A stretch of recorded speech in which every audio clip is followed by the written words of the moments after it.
চলতি মাসের প্রথম 23 দিনে 174 কোটি 86 লাখ 20 হাজার ডলারের রেমিটেন্স বা প্রবাসী আয় এসেছে স্থানীয় মুদ্রায়, যার পরিমাণ প্রায় 21,332 কোটি 92 লাখ টাকা। বাংলাদেশ ব্যাংকের হালনাগাদ প্রতিবেদনে এই তথ্য উঠে এসেছে।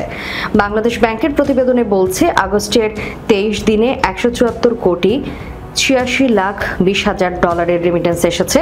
রাষ্ট্র মালিকানাধীন ব্যাংকের মাধ্যমে এসেছে 39 কোটি 29 লাখ ডলার। বিশেষায়িত দুই বেসরকারি ব্যাংকের মাধ্যমে এসেছে 109 কোটি 71 লাখ 60 হাজার ডলার। আর বিদেশি ব্যাংকগুলোর মাধ্যমে এসেছে 87 লাখ 90 হাজার ডলার। এর আগে 2025-26 অর্থ বছরের প্রথম মাস জুলাইয়ে দেশে 247 কোটি 79 লাখ 10 হাজার ডলারের রেমিটেন্স আসে বাংলাদেশি টাকায়, যার পরিমাণ প্রায় 33,239 কোটি টাকা। তবে ওই মাসে 8 ব্যাংকের মাধ্যমে কোনো রেমিটেন্স আসেনি। 2024-25 অর্থ বছরের মার্চ মাসে সর্বোচ্চ 329 কোটি ডলারের রেমিটেন্স এসেছিল, যা ছিল বছরের সর্বোচ্চ রেমিটেন্সের রেকর্ড।